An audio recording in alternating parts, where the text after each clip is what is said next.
Voilà, on arrive à notre dernière vidéo sur l'Apocalypse. Aujourd'hui, ce qu'on va regarder, c'est que qui sont les acteurs et les leaders politiques et les empires qui vont être là lors de la fin de ces 7 ans et particulièrement les 3 ans et demi de la fin. Donc, on verra qu'il y aura des empires, etc. On va aussi regarder qu'est-ce qui se passera avec la chrétienté. Et finalement, on va voir qu'est-ce qui se passera tout à la fin des les derniers chapitres de l'Apocalypse.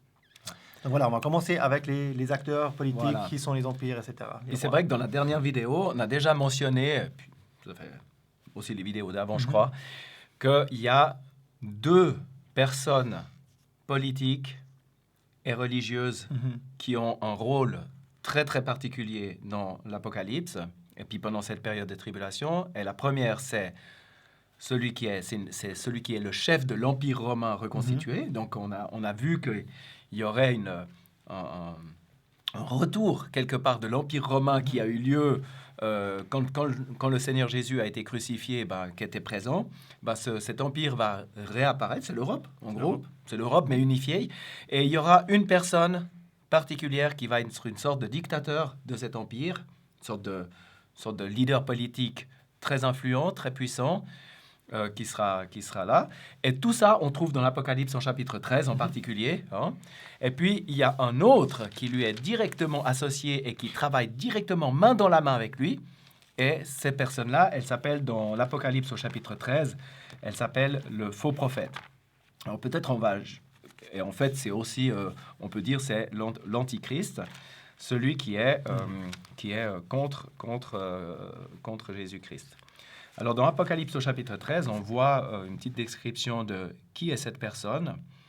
Elle exerce tout le pouvoir de la première personne devant elle. Donc, la première personne, c'est c'est le chef de l'Empire romain. Elle exerce tout le pouvoir de celle-là. Et elle fait que la terre et ceux qui habitent sur elle rendent hommage à la première bête, cette première personne, dont la plaie mortelle avait été guérie. Okay. Et elle fait de grands miracles, en sorte que même elle fait descendre le feu du ciel sur la terre devant les hommes. Et elle séduit ceux qui habitent sur la terre à cause des miracles qu'il lui fut donné de faire devant la bête, disant à ceux qui habitent sur la terre de faire une image de cette bête, de cette première personne du chef de l'Empire romain. Et il lui fut donné de donner aussi la respiration à cette image. Et puis voilà. Et quelque part d'autre, on trouve aussi que l'image de cette bête, donc de ce chef de l'Empire romain, sera placée dans le temple à Jérusalem. Et puis que c'est ça, cette abomination de la désolation, de laquelle on avait aussi parlé, qui sera mise en place exactement au milieu des 7 années, et ce qui déterminera aussi le début des 3 ans et demi. Voilà. Peut-être juste pour résumer, hein, parce que c'est beaucoup et c'est très imagé. Hein, ces chapitres, ils sont maintenant très imagés. C'est pour ça qu'on ne peut pas aller dans tous les détails parce qu'on se perdrait. Mais ce qu'il faut se retenir, dans Apocalypse 13, il y a 2 acteurs. C'est l'Empire romain, qui est aujourd'hui l'Europe. L'Europe prendra encore des formes un peu différentes, mais fondamentalement, c'est ça. Et son chef. Hein. Et son chef. Et l'Empire romain, surtout son chef, en fait. On voit plutôt le chef qui va diriger l'Empire romain, l'Europe, aujourd'hui. Ça, c'est la première bête, quand on parle de bête, qui est décrite comme une bête sauvage, très bizarre. Et le deuxième acteur, c'est l'Antichrist, hein, et qui va finalement faire qu'on honore ce chef de l'Europe, et même qu'on va mettre son image de ce chef de l'Europe dans le temple. Exactement. Est-ce que la Bible dit à un autre endroit, ça c'est dans l'Épître aux Thessaloniciens, on ne va pas lire le verset, mais dans l'Épître aux Thessaloniciens, c'est écrit justement de cet antichrist, ce personnage d'Israël, chef d'Israël, que lui-même, il va s'asseoir aussi dans le temple. De sorte que dans le temple, on peut dire, il y aura et l'antichrist, et aussi l'image de la bête romaine, donc de la bête de l'empereur romain. Chef d'Europe. Voilà, exactement. Et en gros, ces deux-là, ils vont se faire adorer comme Dieu. Parce que si on se place dans le temple, c'est qu'en gros, on dit je suis Dieu, adorez-moi. Et donc, c'est ça qu'ils vont faire. Donc, il y a une dualité. Ces deux personnes qui sont aussi directement sous l'influence du diable. Ouais. Et c'est pour ça qu'on parle d'une trinité diabolique. Il y a le diable, la bête romaine, le chef de l'Empire romain, et le troisième qui est l'Antichrist. OK, donc ça c'est, on peut dire, 2 personnes et 2 empires, ou plutôt 2 nations spéciales, l'Europe et Israël. Ensuite, il y a une autre nation ou un autre empire qui prend une position spéciale aussi dans les temps de la fin. Et puis ça, on le trouve dans Daniel au chapitre 8. Et on peut juste peut-être lire ce verset en fait, dans Daniel 11. En fait, dans Daniel 11, c'est un chapitre intéressant parce qu'on trouve à la fin qu'il y aura au temps de la fin, là je lis au verset 40, donc au temps de la fin, le roi du Midi heurtera contre lui, et le roi du Nord fondra sur lui. Et le lui, c'est qui celui? Eh bien, celui, en fait, il est décrit dans les versets qui précèdent, et il n'y a pas vraiment de doute qu'en fait, c'est exactement l'Antichrist. C'est ce chef d'Israël, c'est celui qui va régner en Israël. Et en fait, il y aura, alors quand on lit l'Ancien Testament et puis qu'on lit les prophéties dans l'Ancien Testament, Nord et Midi, ou bien Nord et Sud, c'est toujours en lien avec Israël. Il faut voir Israël, et puis c'est le Nord d'Israël et le Sud d'Israël. Et donc, en fait, il y aura un roi du Nord, donc il y aura une confédération au Nord, et puis ce roi du Nord, il est décrit dans le chapitre 8 aussi, comme étant quelqu'un qui sera... il s'élèvera un roi au visage audacieux et entendant les énigmes, et sa puissance sera forte, mais non par sa propre puissance, et il détruira merveilleusement, et il prospérera, et il agira. Alors, et par son intelligence, enfin, il fera beaucoup de choses, et voilà. Et aussi, au verset 25 de ce chapitre 8, c'est écrit « Il se lèvera contre le prince des princes, mais il sera brisé sans main. » Donc voilà, il y a au nord d'Israël, en gros, c'est tous les États islamiques du nord d'Israël, eh bien, il y aura une personne aussi spéciale, c'est peut-être la Turquie, la Syrie, Liban. Le Liban, peut-être aussi, ça va peut-être aussi en Pakistan, Afghanistan, Iran, tous ces pays qu'on voit au nord. Voilà, qui sont au nord d'Israël. Alors, bon, après, si on lisait les prophéties, on verrait que voilà, ça représente ces personnes-là, enfin ces empires-là, ces régions-là. Et en fait, eux vont avoir aussi une personne. Il y a une personne spéciale avec des qualités et des talents spéciaux qui va apparaître et qui va unifier ces gens-là, et puis qui va combattre contre l'Antichrist, qui va vouloir prendre Israël quelque part. Et puis, en même temps, il est en opposition avec le roi du Sud. Alors, c'est tous les pays au sud d'Israël. L'Égypte en premier, et puis aussi peut-être l'Arabie Saoudite, peut-être les Émirats, je ne sais pas, tous ces pays du Sud qui sont aussi, qui seront aussi d'une manière ou d'une autre aussi avec un roi, le roi du Sud. Le roi du Sud. Voilà.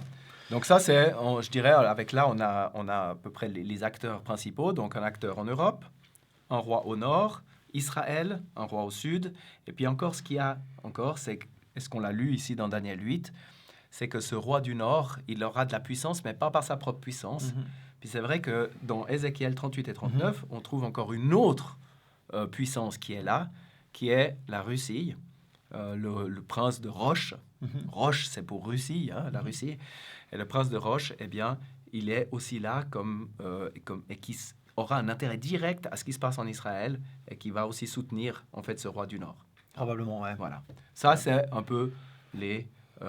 Bon, après, il y a toute la partie Asie dont on n'a pas parlé encore. Exactement. Donc là, et on en parle relativement peu, mais il y a quand même quelques versets qui parlent aussi de ça. Et on aurait pu en parler hier.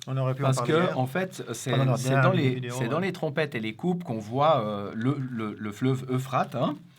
Et puis peut-être on peut juste retourner dans Apocalypse au chapitre 16. On va juste lire ça dans Apocalypse 16. C'est écrit. Et le 6e au verset 12 versa sa coupe sur le grand fleuve Euphrate, c'était une des coupes, et son eau tarit afin que la voix des rois qui viennent de l'Orient fût préparée. Et puis, voilà, et donc il y aura aussi des rois qui viennent de l'Orient pour venir à cet endroit-là. Là, c'est plutôt l'Orient, c'est la Chine, l'Asie, on va dire. L'Asie, exactement. C'est un peu difficile de savoir exactement, mais les rois qui viennent de l'Orient. Ouais.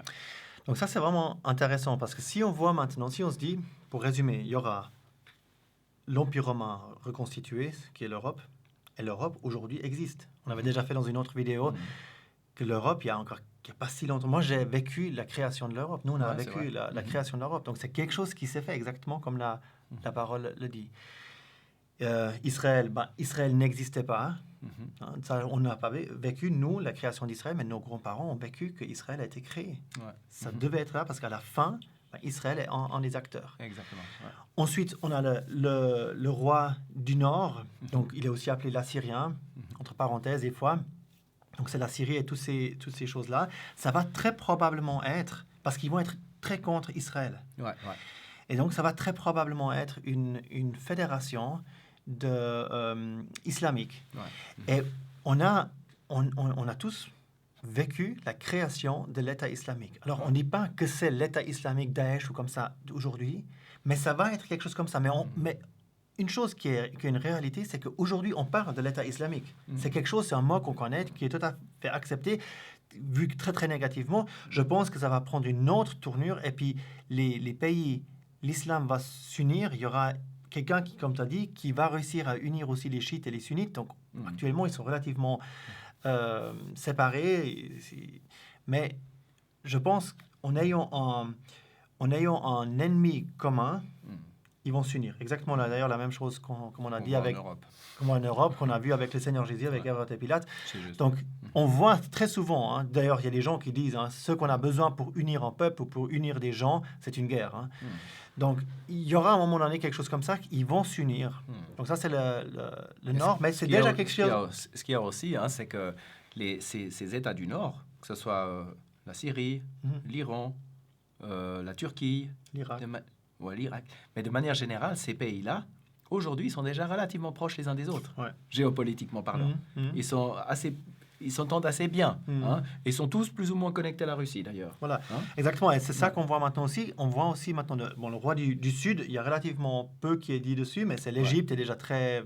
Mais elle n'est pas du tout amie avec ceux du Nord. C'est ça qui est intéressant. C'est qu'ils sont beaucoup plus en relation avec les Américains, eux. Tous les pays du Sud. En tout cas, on voit une claire séparation. On comprend bien que les deux, Nord et Sud, ils font pas... Ils sont pas tellement... Ils s'aiment pas trop. Ils s'aiment pas trop, Est-ce qu'on voit d'ailleurs aujourd'hui aussi déjà, c'est que la Syrie est beaucoup aidée de la Russie. Absolument. Absolument. Et ça, c'est quelque chose qui est dit aussi dans la... Enfin, ce qu'on pense, parce qu'en fait, si on dit que le roi du Nord... Comme on a dit avant, il reçoit sa puissance, il est aidé par quelqu'un d'autre, et que c'est très probablement la Russie, on le dit parce qu'il n'y a pas 36 000 autres empires qui sont là. Et ça ne va pas être l'Empire romain, c'est très peu imaginable que ce soit l'Empire romain, ça ne va pas être l'Empire du Sud. Ils vont se faire le roi du Sud, ils vont se faire la guerre. Donc, et la Russie est vraiment clairement présentée dans Ézéchiel 38 et 39. Bien sûr. Elle est là, c'est un élément qui est là. Du fond du Nord. Voilà, du fond du Nord. Et puis, il n'y a plus rien d'autre. Après la Russie, il n'y a plus rien d'autre. Donc, ça doit clairement être la Russie. Et ça aussi, c'est intéressant dans le contexte d'aujourd'hui, de se dire, toute cette guerre de l'Ukraine, d'un côté, ça a aussi les choses se mettent en place comme la parole le dit.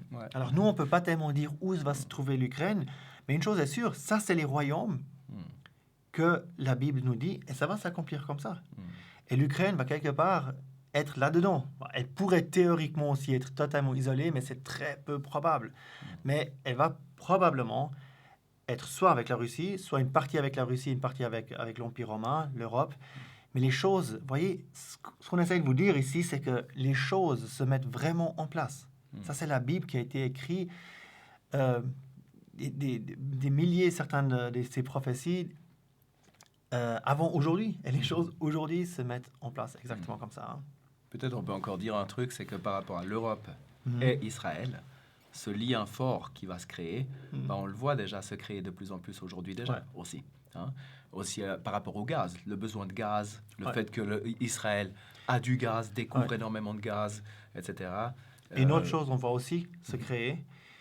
Donc ça, c'est une chose. On voit ces liens se créer, on voit ces nations se créer, il y a des choses qui se passent. Et ce qu'on voit aussi, c'est qu'on a parlé souvent ici des rois du Sud, roi du Nord, un prince. Donc c'est des personnages très forts, c'est des dictatures qu'on voit ici. Et ce qu'on voit dans le monde aujourd'hui aussi, c'est de plus en plus, il y a des dictatures aussi qui se mettent en place. Si on voit comment Poutine a tourné, par exemple, c'est plutôt, ça va vraiment en direction dictature. Chine aussi. Et puis en Europe aussi, ça va venir. Ça va venir. Ouais. Et je pense à cause du chaos. À cause du chaos, exactement. Et pour aussi pouvoir réagir rapidement. Parce que si tu dois tout discuter dans une démocratie, voter, ça dure beaucoup trop longtemps. Donc, à un moment donné, on a besoin de quelqu'un qui peut réagir rapidement. Et et en plus, ça va être quelqu'un qui nous semblera très, très, très sympathique. Quoi. Voilà, exactement. Donc voilà, ça c'est un peu qu'est-ce qui va se passer dans le monde. Je trouve que c'est vraiment très intéressant. Maintenant, qu'est-ce qui se passe de la chrétienté? Qu'est-ce qui va arriver de la chrétienté? Alors, dans les vidéos précédentes, on a fait allusion, on a déjà parlé des fois aussi, que les chrétiens, les vrais chrétiens, qui sont, ça s'appelle aussi d'être nés de nouveau, qui appartiennent vraiment à Dieu, qui ont vraiment cette nouvelle vie, qui ont été vraiment sauvés, qui ont mis leur confiance dans le Seigneur, ils vont être enlevés, ils vont être pris, ils vont partir. Jésus va venir les chercher avant.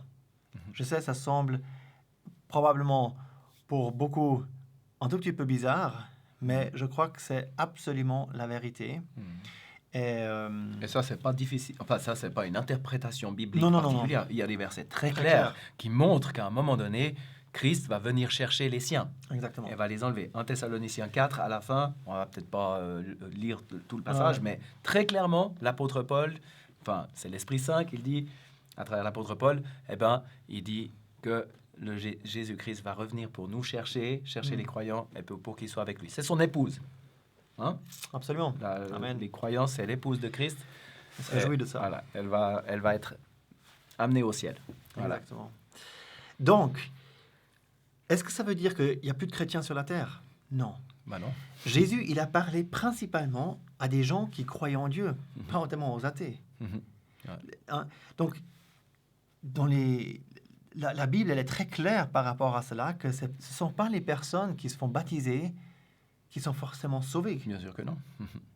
C'est pas si tu portes le nom de chrétien que tu es forcément sauvé et que tu appartiens à ce groupe qui va partir.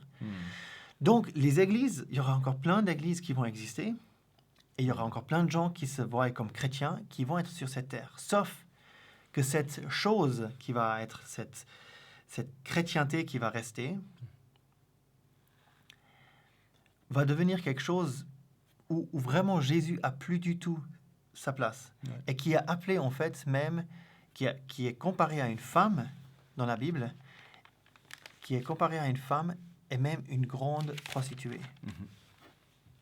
Parce que c'est quelque chose, il faut savoir une chose, que tous les chrétiens sont aussi appelés l'Église, c'est ça que la parole appelle vraiment l'Église, et aussi l'épouse. Et c'est pour cela que ces chrétiens qui se nomment chrétiens, mais qui ne connaissent pas Jésus et qui ont fait toutes les abominations de ce monde qu'on est en train de voir, qui font avec toutes les choses perverses qui se font, franchement, Dieu l'appelle, c'est cet ensemble de chrétiens, la grande Babylone, la grande prostituée, la femme des prostituées ou même la grande prostituée. Et puis, alors où est-ce qu'elle est, cette prostituée? Comment on pourrait dire où est-ce qu'elle a son siège, ou par qui est-ce que cet ensemble de chrétiens est dirigé?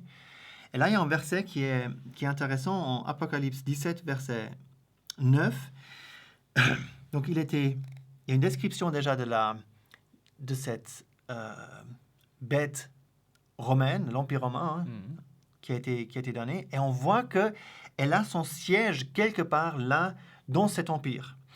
Et il est dit au verset 9 du chapitre 17, les 7 têtes, donc ça c'est les 7 têtes de cette bête romaine, qu'on appelle aujourd'hui l'Europe, qui est l'Empire romain reconstitué. Les 7 têtes sont 7 montagnes où la femme, donc cette femme qui est la grande prostituée, qui est l'ensemble des chrétiens qui vont rester, où la femme est assise. Donc ici, en gros, il a dit, le siège d'où cette chrétienté va être dirigée, le siège sera un endroit où il y a 7 montagnes. Alors maintenant, vous pouvez faire sur pause la vidéo de nouveau, vous tapez une fois « ville de cette montagne » dans Google, et vous allez voir ce que vous allez trouver. Vous allez trouver que c'est Rome. Et je pense qu'on peut aussi, ça fait assez du sens, parce que c'est l'Empire romain, et que si on voit qu'elle a son siège quelque part dans cet empire, et si on sait aussi ce que Rome avait comme poids dans cet empire romain, et puis on avait aussi déjà regardé où l'Europe a été créée, qu'il y a beaucoup de traités qui ont été signés où à Rome. Donc ça fait absolument du sens de vraiment se dire, cette femme, elle sera là. Et donc, c'est quoi cette chrétienté? Ça va être l'œcuménisme, une chrétienté, une église œcuménique énorme, dirigée par l'église catholique, qui prendra encore d'autres formes certainement, mais ça va être l'église romaine, ça va être l'église qui aujourd'hui est l'église catholique, qui va encore se transformer un tout petit peu et qui va diriger toute cette chrétienté. Voilà. Et qui sera en liaison directe, on peut dire, avec cet empire romain reconstitué avec la bête romaine. Hein. Ça sera aussi pour ça qu'elle est la prostituée, parce que cette bête romaine, absolument, elle va complètement prendre le contrôle. Elle est complètement contrôlée même par Satan. Et puis l'Église va être directement en accord avec elle, parce que c'est écrit que justement, enfin l'Église, je dis, les chrétiens, cette chrétienté, cette chrétienté qui reste, voilà, eh bien, elle va être en directe collaboration avec cette personne qui est conduite par Satan. Exactement, ouais. Et ce qu'on voit aussi, c'est que cette chrétienté, ce groupe de chrétiens qui va rester, seront donc impliqués dans les choses politiques aussi. Et c'est intéressant que tous les hommes politiques, regardez, quasiment tous les hommes politiques, en tout cas de l'Europe et de l'Occident, aussi de l'Amérique, etc., ils vont à Rome, ils vont tôt ou tard voir le pape. Vous pouvez prendre chaque dirigeant d'un pays, vous tapez leur nom, vous tapez pape derrière, vous allez directement trouver des photos où ils ont été le voir. Ils le respectent aussi. Ils ne vont pas vers l'archevêque ou je ne sais pas quoi, ou bien vers les évangéliques, ou bien, mais ils vont tous vers le pape. Donc c'est quelque chose de sérieux. Hein. On est conscient qu'il y a aussi des catholiques qui sont vraiment sincères et qui sont aussi même des vrais croyants aussi. Mais ça peut être des protestants aussi. Hein. Ça peut être des protestants, bien sûr. Ouais. Absolument, ça va être... C'est les chrétiens qui vont rester. C'est les chrétiens qui vont rester. Voilà. Mais c'est vrai que le fer de lance, ça semble être l'Église catholique, vu que le siège est à Rome. Ouais. Exactement. Ouais. Et ce qu'on voit de nouveau, c'est que ces choses se mettent aussi en place. L'œcuménisme, ça se met à fond en place. Et les choses horribles qui se passent dans l'Église aujourd'hui, où on marie les homosexuels, ou bien où tout ce genre de choses qui sont complètement opposées à la Bible, ben, ces choses-là, on les fait maintenant dans l'Église de plus en plus. Et c'est là où elle est aussi appelée cette prostituée, parce que finalement, elle est déjà en train de prendre cette forme, l'Église, de manière générale. Mais ça, c'est bien sûr pas les croyants. Les croyants qui sont des vrais croyants, quand ils voient ces choses se passer, ils sont tristes. Ouais. Mais c'est peut-être important pour toi de réaliser cela. Je sais que c'est quelque chose, on est conscient que c'est quelque chose d'assez dur, qui est assez à contre-courant aussi dans la chrétienté. Mais réfléchis une fois là-dessus. Réfléchis, peut-être que tu es dans un mouvement, dans une église qui va à fond dans ce mouvement-là. Peut-être c'est aussi le moment de dire, il faut que je réfléchisse, que je tire le frein à main à un moment donné. Parce que toutes ces choses qu'on a parlé maintenant, tous ces empires, ces hommes politiques, et aussi cette chrétienté, et aussi l'antichrist, et aussi le dragon qui est le diable qui est derrière, toutes ces bêtes, ces personnes qui sont décrites comme des bêtes, ils vont être jugés. Et ça, c'est la prochaine partie qu'on verra aussi maintenant dans l'Apocalypse, que commençons avec la chrétienté qui restera, elle sera jugée. C'est aussi dans l'Apocalypse 17. À un moment donné, les gens, ils en auront marre. Particulièrement l'Europe, donc cet empire romain reconstitué, ils en auront marre d'elle. Ils voudront vraiment que ça en finisse. Et il est dit après qu'ils la haïront, c'est au verset 16, ils haïront la prostituée et la rendront déserte et nue et mangeront sa chair et la brûleront au feu.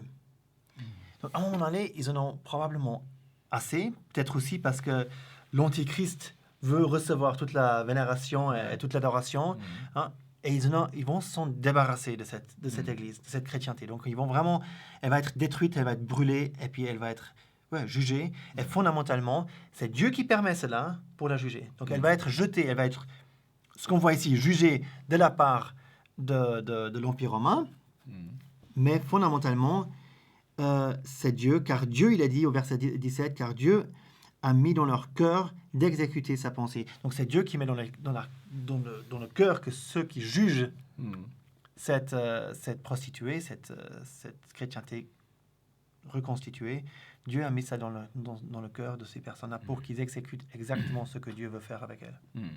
Ouais. Donc elle disparaîtra. Voilà. Donc.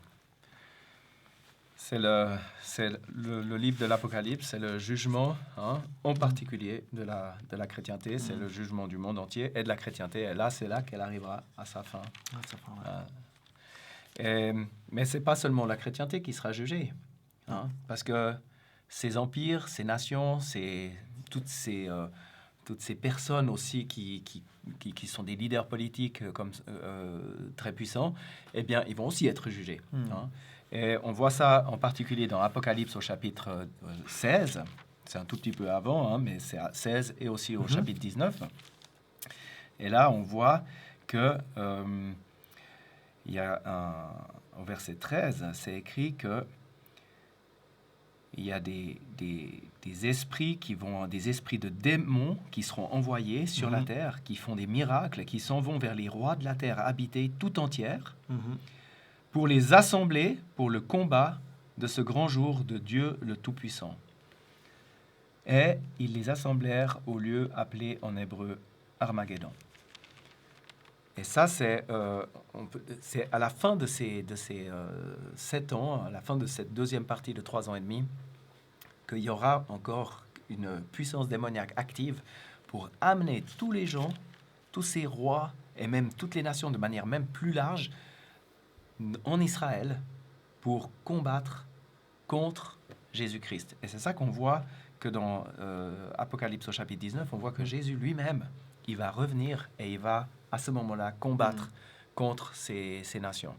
Et en particulier, on voit là qu'il va prendre la bête et le faux prophète, l'antichrist, et puis le chef de l'Empire romain, et ces deux-là, il va les prendre et il va les mettre dans l'enfer.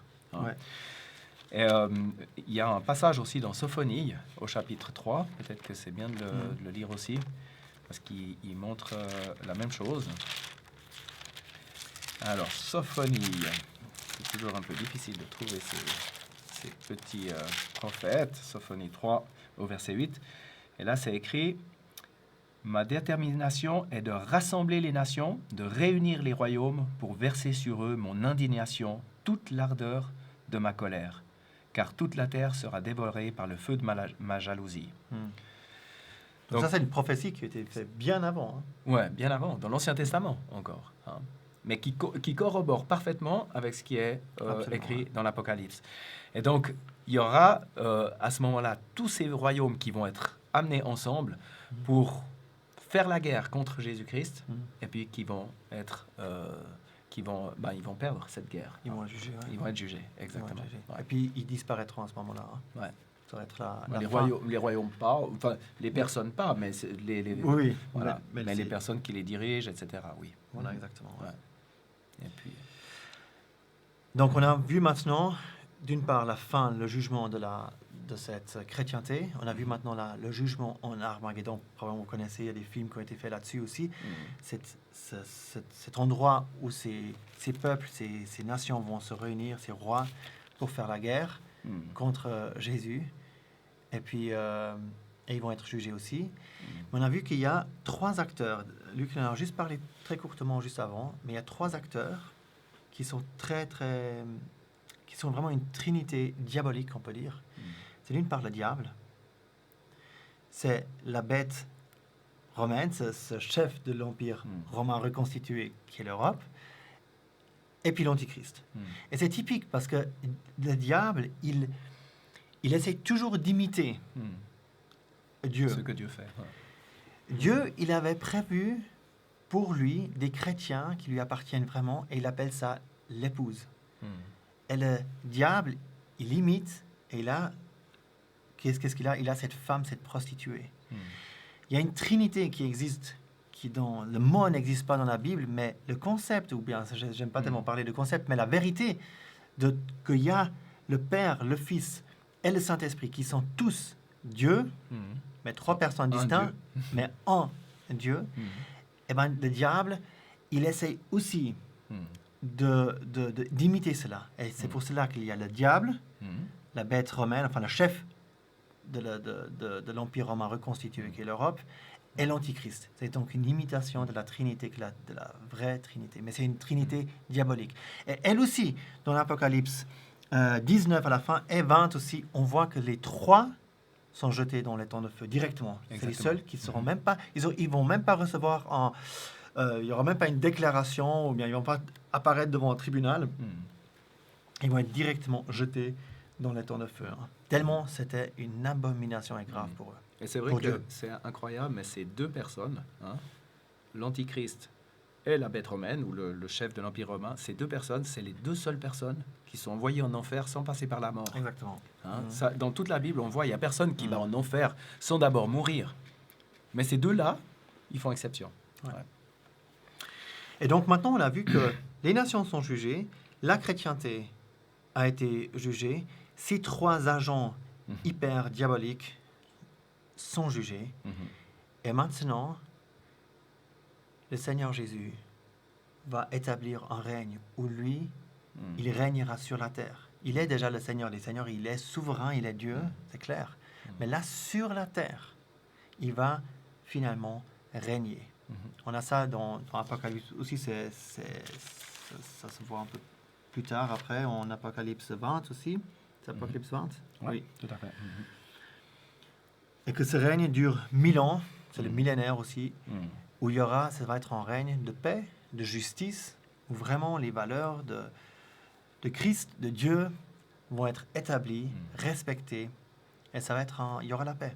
Parce qu'il y a seulement la paix sur cette terre lorsqu'on obéit fondamentalement à ce que Dieu dit. Voilà. Quand on obéit au prince de paix. Au prince Parce de paix. Que le Seigneur Jésus, il est appelé le prince de paix. Exactement. Le prince de paix, ouais. Peut-être il y a juste un petit truc qu'on peut dire. Le diable, il a en soi, dans cette Trinité, le diable, il a une position un peu différente. C'est-à-dire que pendant le règne millénaire, il n'est pas encore en enfer. Il est mis dans un endroit particulier, enfermé. Puis après le règne millénaire, il est jeté dans l'étang de feu aussi, dans l'enfer, où se trouve la bête et le faux prophète. Donc ces deux personnes-là, ils seront déjà.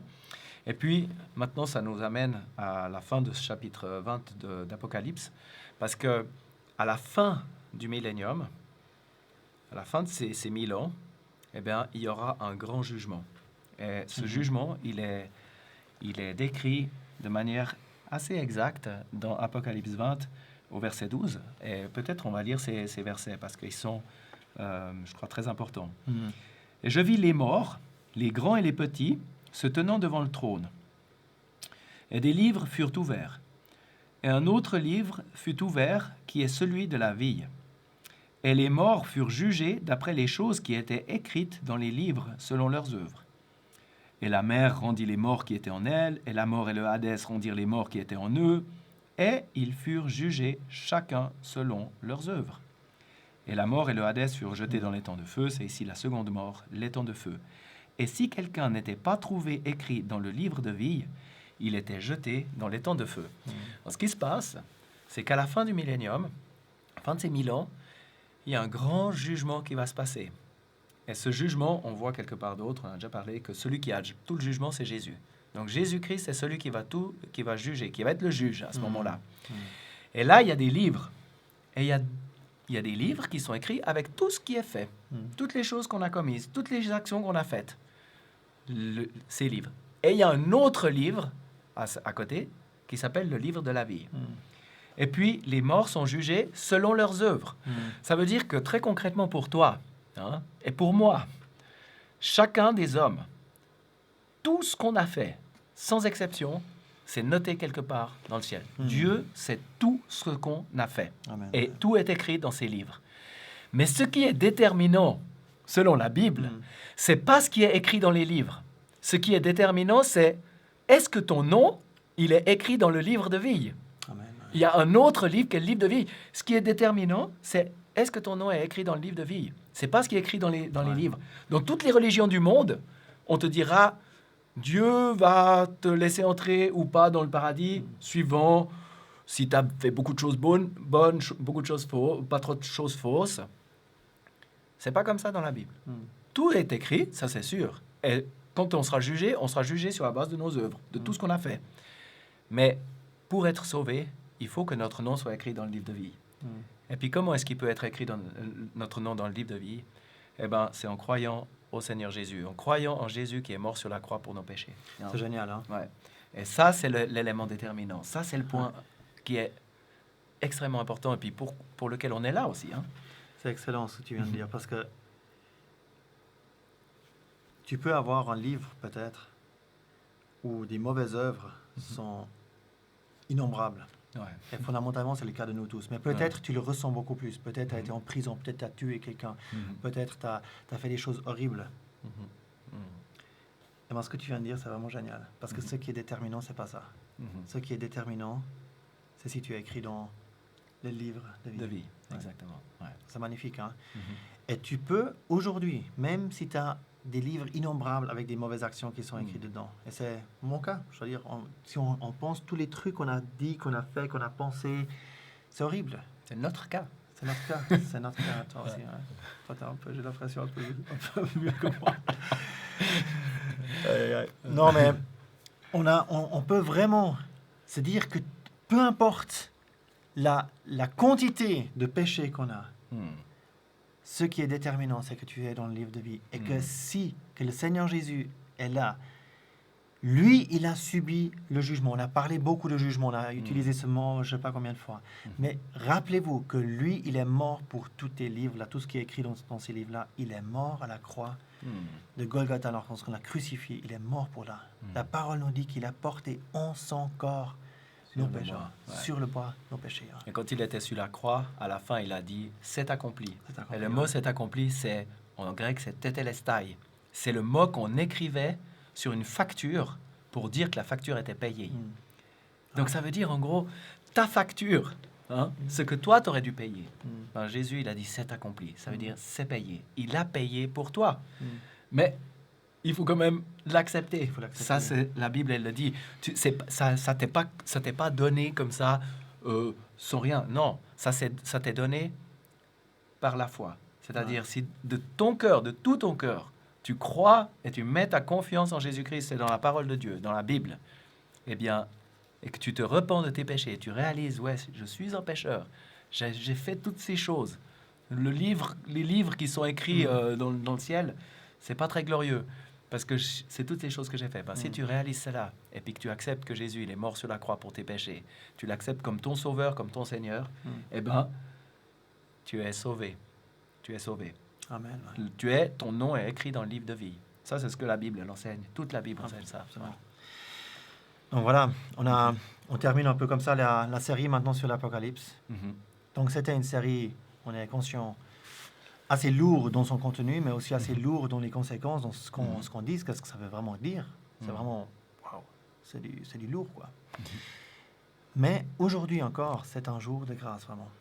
Donc, on a fait vraiment cette série, comme on a dit au début, pour que des gens, même si tu ne crois pas en la Bible, mais que tu saches ce que la Bible dit, ce que Dieu dit fondamentalement ce qui va se passer avec cette terre. On a essayé de le dire d'une manière pas trop compliquée. On espère que cela t'a touché et que tu tournes vers Jésus. Et si tu es chrétien, si tu es déjà sauvé, on espère aussi que c'est un peu un survol quand même, mais que c'est peut-être une bonne base pour plus approfondir ces versets, ces chapitres. Voilà. Ce qu'on souhaite, c'est vraiment que chacun de tous ceux qui nous écoutent, et le plus possible, ils puissent se mettre à l'abri et ne pas entrer dans ces jugements-là. Voilà, amen. Exactement. Ne pas entrer dans ces jugements-là. Ouais. Ok. Est-ce qu'il y a autre chose encore ou bien non. On termine là-dessus? On termine là-dessus. Ouais. Alors, on termine là-dessus, on dit à bientôt. À bientôt.